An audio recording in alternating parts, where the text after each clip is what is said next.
തെരഞ്ഞെടുപ്പ് സമിതിയിൽ സ്ഥാനാർത്ഥി ചർച്ചകൾ പൂർത്തിയായെന്ന് KPCC president VM. Sudheeran. തർക്കസീറ്റുകളിൽ Sonia Gandhi തീരുമാനം എടുക്കും. എന്നാൽ സ്ഥാനാർത്ഥി നിർണയത്തിൽ സ്വീകരിച്ച നിലപാടുകളിൽ മാറ്റമില്ലെന്നും ഉമ്മൻചാണ്ടിയും സുധീരനും ഹൈക്കമാൻഡിനെ അറിയിച്ചു.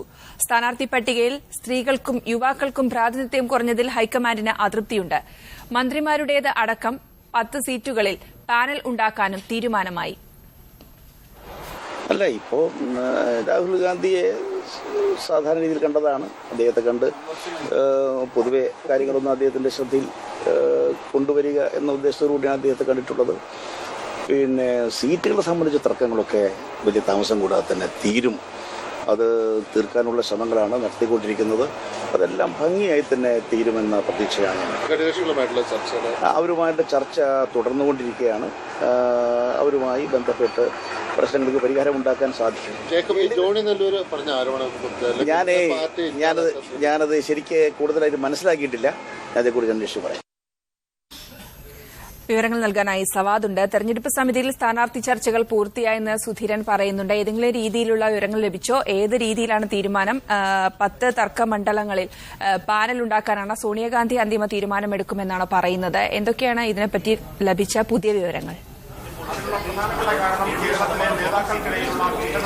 നിസ, തെരഞ്ഞെടുപ്പ് സമിതി നിർണായകമായിട്ടുള്ള തെരഞ്ഞെടുപ്പ് സമിതി സോണിയാഗാന്ധിയുടെ വസതിയിൽ അവരുടെ അധ്യക്ഷതയിൽ ചേരുകയാണ്. മുഖ്യമന്ത്രി ഉമ്മൻചാണ്ടി, അതുപോലെ തന്നെ കെപിസിസി പ്രസിഡന്റ് വി.എം. സുധീരൻ, പ്രത്യേക ക്ഷണിതാവായിക്കൊണ്ട് രമേശ് ചെന്നിത്തല എന്നിവർ പങ്കെടുക്കുന്നുണ്ട്.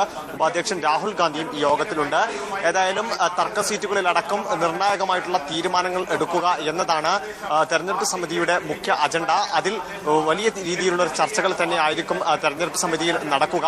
നേരത്തെ സ്ക്രീനിംഗ് കമ്മിറ്റിയിലെ ചർച്ചകൾ പൂർത്തിയായിരുന്നു. ഈ ചർച്ചകൾ പൂർത്തിയായതിനു ശേഷം 3 മന്ത്രിമാരും 2 MLA-മാരും അടക്കമുള്ളവരുടെ സീറ്റുകളിൽ പാനൽ അവതരിപ്പിക്കാനുള്ള ഒരു തീരുമാനമാണ് ഉണ്ടായിരിക്കുന്നത്. ഈ സീറ്റുകളിൽ ചൊല്ലിയാണ് മുഖ്യമന്ത്രി ഉമ്മൻചാണ്ടിയും അതുപോലെ തന്നെ കെപിസിസി പ്രസിഡന്റ് വി.എം. സുധീരനും രൂക്ഷമായ തർക്കം നിലനിൽക്കുന്നത്. രാവിലെ മുതൽ ഹൈക്കമാൻഡ് പലതരത്തിലുള്ള ചർച്ചകൾ നടത്തിയെങ്കിലും നിലപാടിൽ വിട്ടുവീഴ്ചയില്ല എന്ന് ഇരുവരും ഹൈക്കമാൻഡിനെ അറിയിച്ചിട്ടുണ്ട്. അതുകൊണ്ട് തന്നെ ഇന്നത്തെ തെരഞ്ഞെടുപ്പ് സമിതിയിൽ ഈ തർക്ക സീറ്റുകളെ സംബന്ധിച്ച് തീരുമാനമുണ്ടായില്ലെങ്കിൽ അതിനായി ഈ സീറ്റുകളെ കുറിച്ച് ചർച്ച ചെയ്യാനായി വീണ്ടും ഒരു തെരഞ്ഞെടുപ്പ് സമിതി ചേരില്ല എന്നാണ് നമുക്ക് മനസ്സിലാക്കാൻ സാധിക്കുന്നത്. തർക്കമില്ലാത്ത മറ്റു സീറ്റുകളെ കുറിച്ചുള്ള അന്തിമ തീരുമാനം ഇന്നത്തെ തെരഞ്ഞെടുപ്പ് സമിതി സ്വീകരിച്ച് തർക്ക സീറ്റുകളെ കുറിച്ചുള്ള ചർച്ച സോണിയാഗാന്ധിക്ക് വിടും. അതായത് ഹൈക്കമാൻഡിന്റെ ഉന്നതാധികാരിയായിട്ടുള്ള സോണിയാഗാന്ധിക്ക് തീരുമാനമെടുക്കാൻ ഇരുവരും വിട്ടുകൊടുക്കും എന്നാണ് നമുക്ക് മനസ്സിലാക്കാൻ സാധിക്കുന്നത്. അതുകൊണ്ട് തന്നെ തെരഞ്ഞെടുപ്പ് സമിതിയിൽ ഇരുവരും നിലപാട് കർക്കശമാക്കിയാൽ പോലും, സമവായ ഫോർമുല അംഗീകരിച്ചില്ലെങ്കിൽ പോലും അന്തിമ തീരുമാനം സോണിയാഗാന്ധിയുടെ ആയിരിക്കും. സോണിയാഗാന്ധി എന്ത് തീരുമാനമെടുത്താലും അത് അംഗീകരിക്കാൻ ഇരുവരും നിർബന്ധിതരാകും എന്നാണ് നമുക്ക് മനസ്സിലാക്കാൻ സാധിക്കുന്നത്. ഏതായാലും വളരെ നിർണായകമായിട്ടുള്ള തെരഞ്ഞെടുപ്പ് സമിതി യോഗം ഇപ്പോൾ സോണിയാഗാന്ധിയുടെ വസതിയിൽ ആരംഭിച്ചിരിക്കുകയാണ്. മറ്റെല്ലാ ഭൂരിപക്ഷം സീറ്റുകളിലും ധാരണയായതായാണ്, അതായത് സ്ക്രീനിംഗ് കമ്മിറ്റിയിൽ തന്നെ ധാരണ ആയതായാണ് യോഗത്തിന് മുമ്പ് വി.എം. സുധീരൻ നമ്മോട് പറഞ്ഞത്. അതുകൊണ്ട് തന്നെ ഈ 5 സീറ്റുകൾ 3 മന്ത്രിമാർ ഉൾപ്പെടെയുള്ള ഈ മത്സരിച്ച 5 സീറ്റുകൾ തന്നെയായിരിക്കും ഏറ്റവും നിർണായകമാവുക. അതിൽ എന്ത് തീരുമാനമാണ് ഉണ്ടാകാൻ പോവുക എന്നതിനെ കുറിച്ചാണ് ഏവരും ആകാംക്ഷയോടെ കാത്തിരിക്കുന്നത്.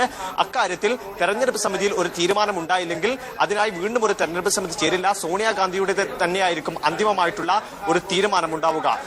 ശരി സവാദ്, തെരഞ്ഞെടുപ്പ് സമിതിയിൽ സ്ഥാനാർത്ഥി ചർച്ചകൾ പൂർത്തിയായെന്ന് വി.എം. സുധീരൻ അറിയിച്ചു. തെരഞ്ഞെടുപ്പ് സമിതി സോണിയാഗാന്ധിയുടെ വസതിയിൽ തുടരുകയാണ്. വിവരങ്ങൾ നൽകുകയായിരുന്നു സവാദ് മുഹമ്മദ് ഡൽഹിയിൽ നിന്ന്. മറ്റൊരു വാർത്തയിലേക്ക്.